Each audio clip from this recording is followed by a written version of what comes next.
Assalamualaikum warahmatullahi wabarakatuh. Selamat pagi semuanya. Selamat pagi teman-teman mahasiswa dimanapun berada. Semoga kita dalam keadaan sehat selalu ya. Oke, untuk materi SBA dan Vito AOT akan kita lanjutkan. Hari ini kita akan membahas analisis bahan kimia obat. Jadi kalau di praktikum mungkin kita sudah sampai untuk mengidentifikasi kandungan bahan kimia obat dalam suatu jamu ya. Nah, di sini nanti kita akan belajar bagaimana sih analisis bahan kimia obat selain dengan kromatografi lapis tipis, itu bisa dengan apa saja.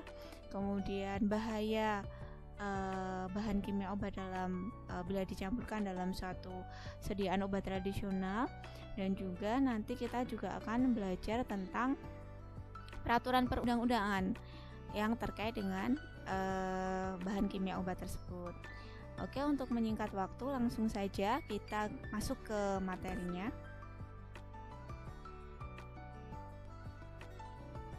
Oke, kita lanjutkan terkait pedoman pengujian obat sintetis.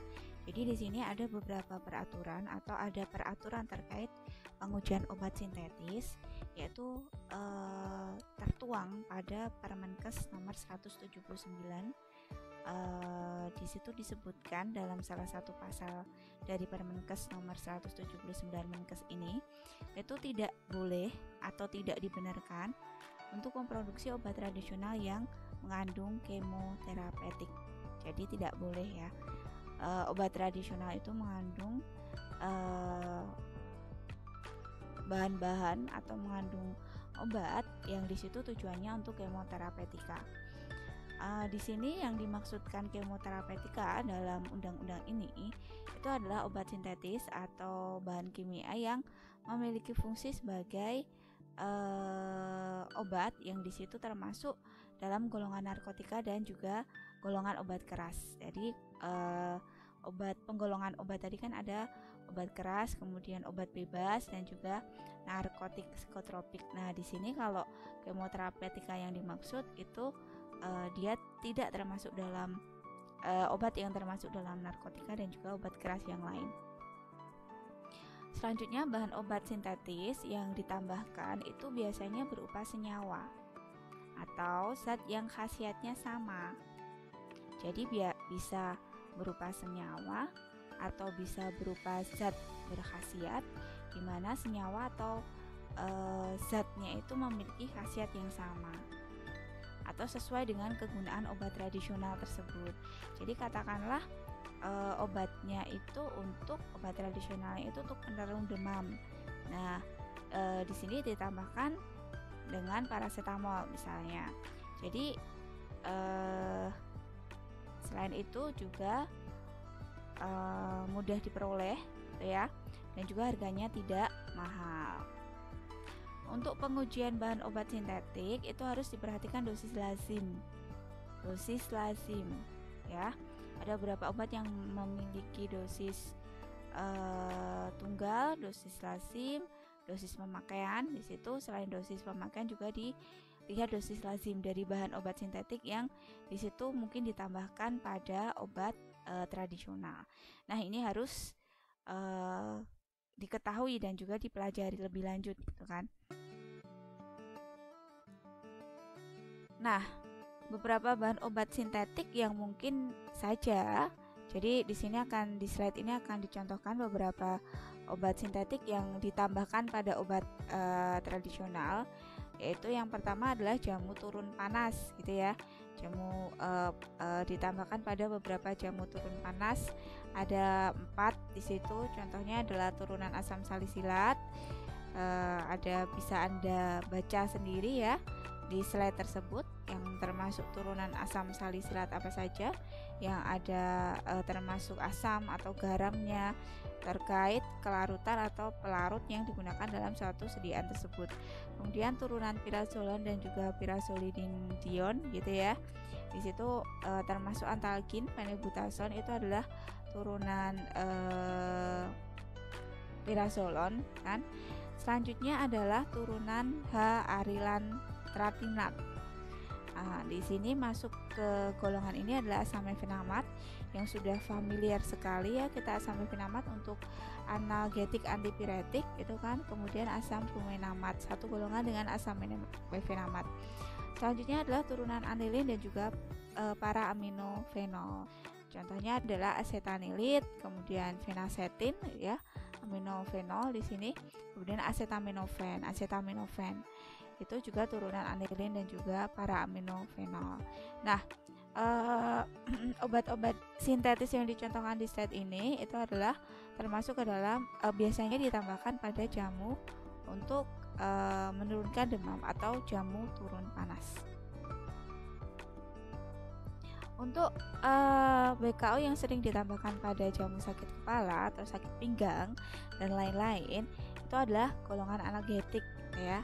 Analgetik ya memang fungsinya sama atau meningkatkan fungsi. Harapannya kalau ditambahkan BKO itu dari produsennya dia akan meningkatkan fungsi atau mempercepat efek yang ditimbulkan dari obat tradisional tersebut gitu ya, dimana biasanya sakit kepala atau sakit pinggang itu kaitannya dengan analgetika.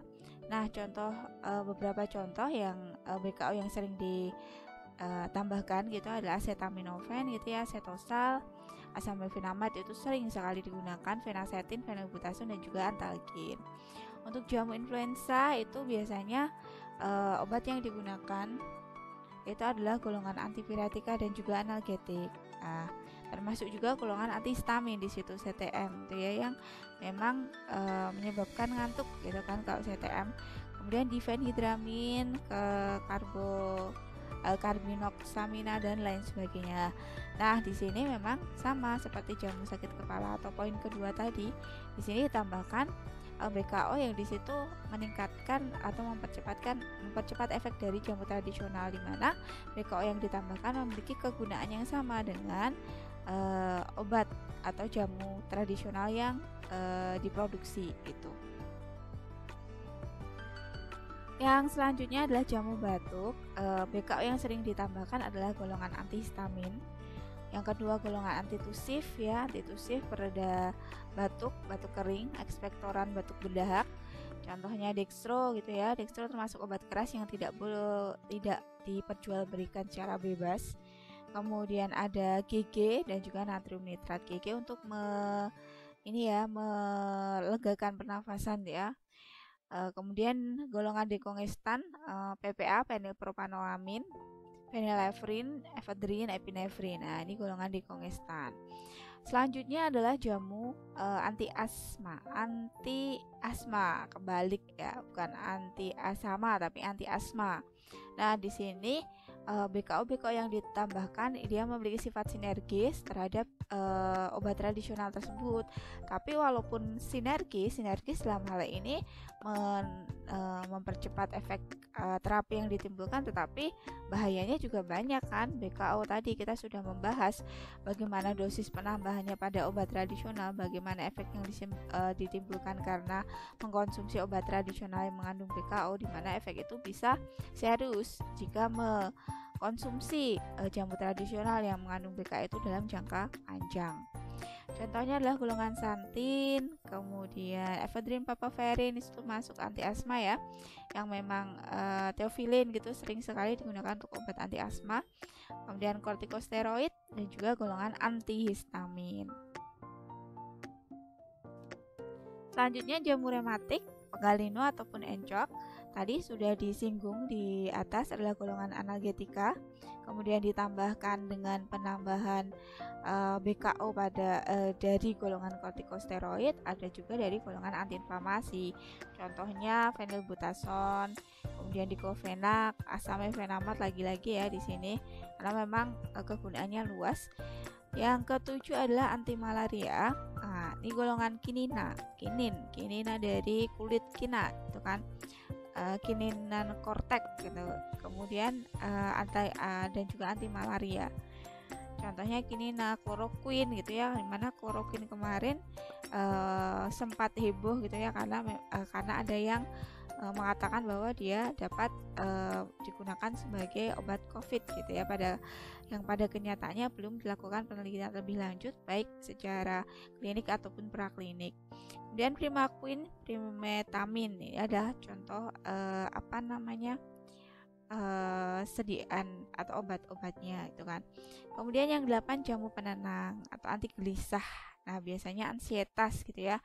Sedikit-sedikit gelisah, kemudian sedikit-sedikit dia cemas, ditandai dengan susah tidur, kemudian ditandai juga dengan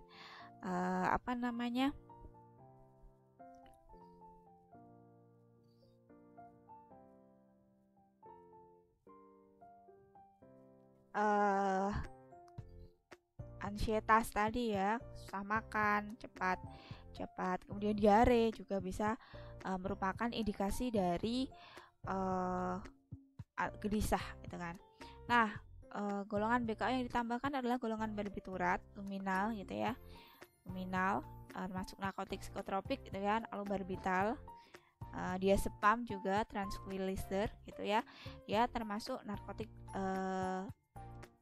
psikotropik. Nah, ini lebih bahaya lagi gitu kan. Bagaimana suatu jamu itu bisa mengindikasikan bahwa dia sebagai jamu penenang. Dan kemudian untuk meningkatkan efek anti gelisah dari suatu jamu gitu digunakan golongan narkotik psikotropik. Nah, sangat bahaya ini. Jadi memang tidak sudah diatur di perundang-undangannya bahwa memang tidak boleh jamu atau obat tradisional itu sedikit pun mengandung yang namanya bahan kimia obat. Oke, selanjutnya adalah jamu sakit perut, sulfaguanidin ya, golongan sulfa, golongan parasimpatolitik, contohnya papaverin ya. Jamu sakit lambung golongan antasida, sama dia juga ditambahkan BKO yang ada di obat MAH, biasanya ada aluminium oksida dan magnesium oksida. Kemudian jamu pelangsing ini ya, contoh-contoh sediaan yang sediaan kimia yang digunakan untuk jamu pelangsing. Kemudian jamu pelancar air seni ya, kafein, tambahkan kafein biasanya teobromin kafein satu ini hampir sama.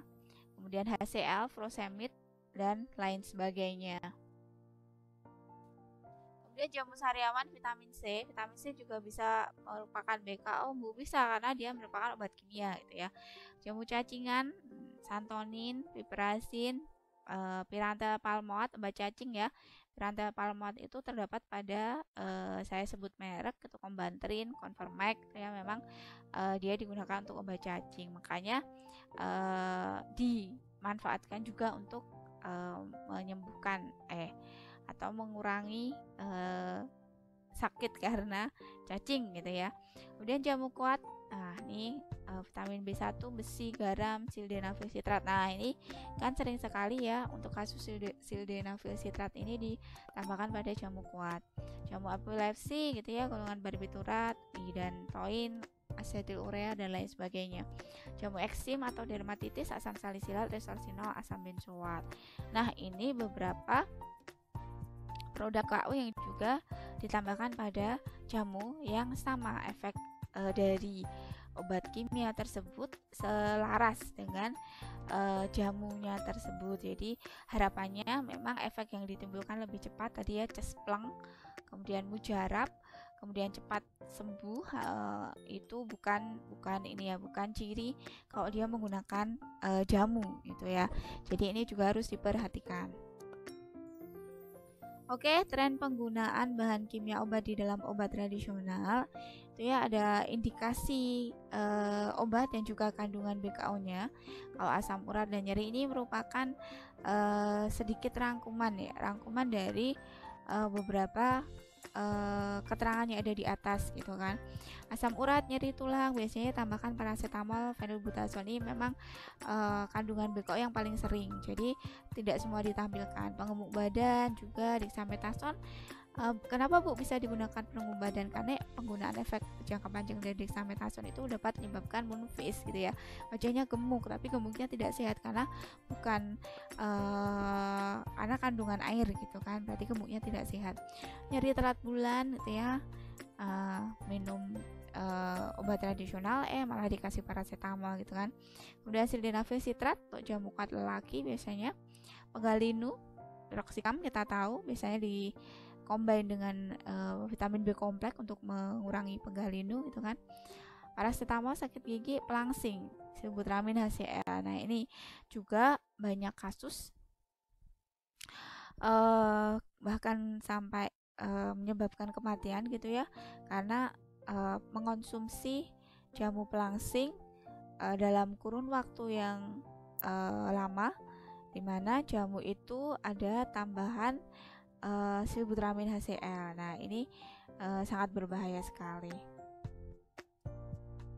Oke, contoh beberapa jamu yang mengandung BKO yang lain. Ini contoh ya, saya contohkan saja. Jadi silahkan dicek di beranda BPOM apakah produk-produk tersebut ada, caranya bagaimana. Jadi kalau Anda yang sudah bekerja di apotek mungkin paham ya. Kita masukkan saja nama kuda hitam serbuk gitu kan. Apakah keluar nomor izin edarnya. Nah, ini kalau keluar berarti sudah diizinkan gitu ya. Jadi di sini saya ambil contoh beberapa merek obat tradisional yang di situ tidak ada izinnya gitu ya, dan mengandung BKO gitu kan. Lah contohnya kuda hitam serbuk ini keterangannya memang tidak mendaftar, mencantumkan nomor izin edar tapi izin edar yang palsu. Termasuk laba-laba jamu asam urat gitu. Termasuk lives good ginseng. Nah, ini banyak sekali produk-produk yang tidak bertanggung jawab. Bintang-bintang tangkur kobra, apalagi ini itu kan isinya sildenafil sitrat, bisa meningkatkan stamina pria gitu kan. Kemudian putri koneng, power dragon kapsul, raja tawon cairan obat dan lain sebagainya. Nah ini kebanyakan kasusnya adalah tidak terdaftar, kasusnya juga tidak terdeteksi gitu ya. Jadi memang tidak ada nomor izinnya, tapi dia mencantumkan di mana nomor izinnya itu adalah nomor izin yang fiktif. Oke, untuk pertemuan BKO, pertemuan hari ini saya cukupkan. Masih ada sisa waktu, silahkan dibentuk, ada 17 mahasiswa ya, silahkan dibentuk 4 kelompok, berarti ada satu kelompok yang anggotanya 5 orang gitu ya. Silahkan terserah mau baginya bagaimana, kan saya serahkan kepada Anda. Nah tugas Anda di sisa waktu yang masih ada, silahkan cari satu jurnal gitu ya. Silahkan cari satu jurnal terkait BKO yang ditambahkan pada obat tradisional. BKO-nya apa saja? BKO-nya boleh memilih yang sudah saya terangkan di slide ini gitu kan. Di slide sebelumnya sudah ada, di dua slide sebelumnya sudah ada satu tabel itu, silahkan dicari satu saja. Aturannya adalah dari 4 kelompok tidak boleh membahas BKO yang sama. Jadi cari satu jurnal terkait analisis bahan kimia obat pada jamu ya. Kemudian Anda buat PowerPoint-nya. PowerPoint isinya apa? Isinya adalah judul dari jurnal Anda, kemudian kelompok gitu kan, kemudian latar belakang nomor 1, kemudian metode analisis. Jadi ada cari jurnal analisis BKO pada jamu, metode analisisnya seperti apa, hasil dan pembahasan metodenya seperti apa, kemudian kesimpulan.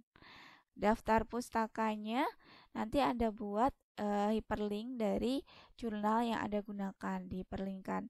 Boleh satu jurnal, boleh 2 jurnal, serah. Semakin banyak jurnal yang direview itu hasilnya akan semakin baik. Nah, tugas ini silahkan nanti di upload ya di Gizi yang sudah saya buatkan. Jadi sampai jam 9 itu seadanya dulu saja, dapatnya seberapa. Kemudian setelah itu minggu depan saya akan meminta Anda untuk mempresentasikan per kelompok. Gitu ya. Jelas ya?